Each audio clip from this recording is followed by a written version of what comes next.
documentário do Michael Jackson tá dando o que falar, virou polêmica, tá presente nas redes sociais, tá presente na conversa de bar, todo mundo tem uma opinião, porque Leaving Neverland, na verdade com o título em português Deixando Neverland, virou assim, ó, é mais do que polêmica, né?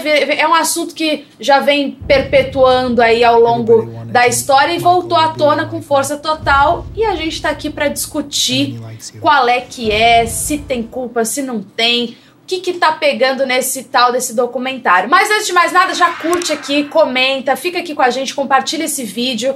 E vamos falar, Luigi, de Deixando Neverland, que foi esse documentário divulgado, produzido pela HBO aqui no Brasil. O documentário foi exibido pela primeira vez durante o Festival de Sundance, lá nos Estados Unidos. O festival aconteceu no começo do ano. E lá são exibidos documentários e filmes antes de chegar para o grande público. Então, quando a HBO anunciou e exibiu pela primeira vez o documentário do Michael Jackson, ao final o material foi aplaudido de pé pelos críticos e pelos jornalistas ali presentes, inclusive o Wade Robinson e o James Safechuck, que são os dois homens que relatam os supostos abusos cometidos pelo Michael Jackson durante a infância e começo ali da puberdade deles, estavam presentes, subiram ao palco, foram aplaudidos e contaram que antes que começasse a falar, né, porque o povo gosta de criticar e falar que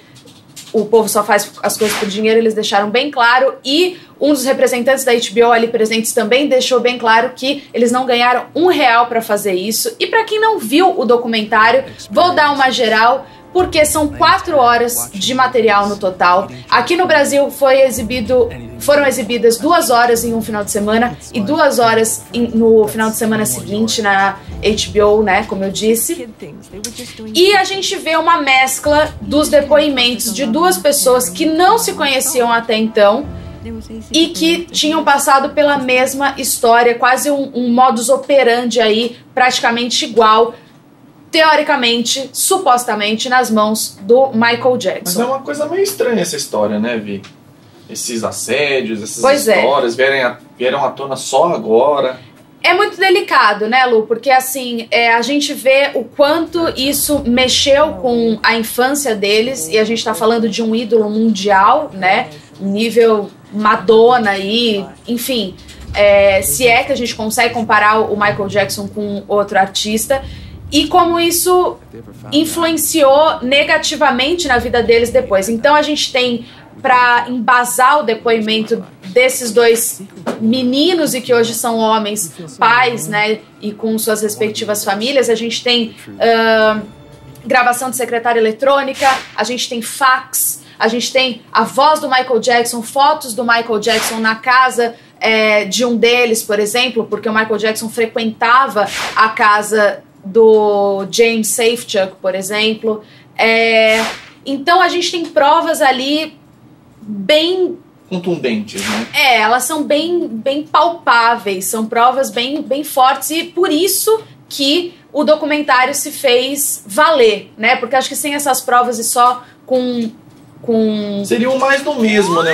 Pegar os julgamentos anteriores, exato, aí trazer tudo à tona de novo, trouxe uma novidade, né? Uma coisa que ninguém tinha. Claro, sabia. E eu não vou ficar aqui dando spoiler, porque eu acho que quem tiver afim, vá atrás, vale muito a pena ver. É um documentário pesado, porque tem a descrição completa desses supostos abusos, né?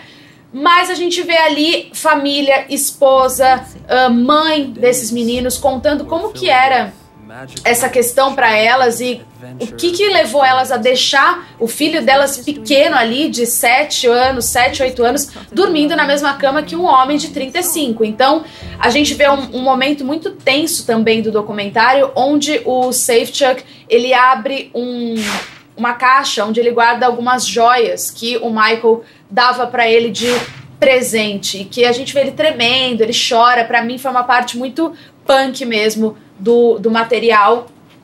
E, como eu disse, a gente tem gravação de secretária eletrônica do Michael Jackson, com a voz dele. A gente tem a parte de fax, com o Michael Jackson assinando e chamando os meninos com apelidos carinhosos que ele usava para eles, pra chamar, como eu chamo, sei lá, inventa aqui, o Luigi é o senhor, o quê? Qualquer coisa. Senhor Algodão Doce. Mesma coisa, entendeu? Como se fosse um apelidinho, uma coisa entre eles dois. E a gente entende como que começou essa relação, como que o Michael Jackson conheceu e como eles chegaram, né, como foi o primeiro contato, até parte de tribunal, como que foi a parte que o Michael foi julgado, né, porque ele chegou a ser julgado por um dos meninos que não são nenhum nem outro, mas que um menino que eles chegaram a conhecer durante esse processo aí todo dos supostos abusos e que resolveu falar e acusar o Michael na época de pedofilia. Eles contam que o Michael chegou a ligar para eles nesse processo de tribunal para que eles depusessem a favor.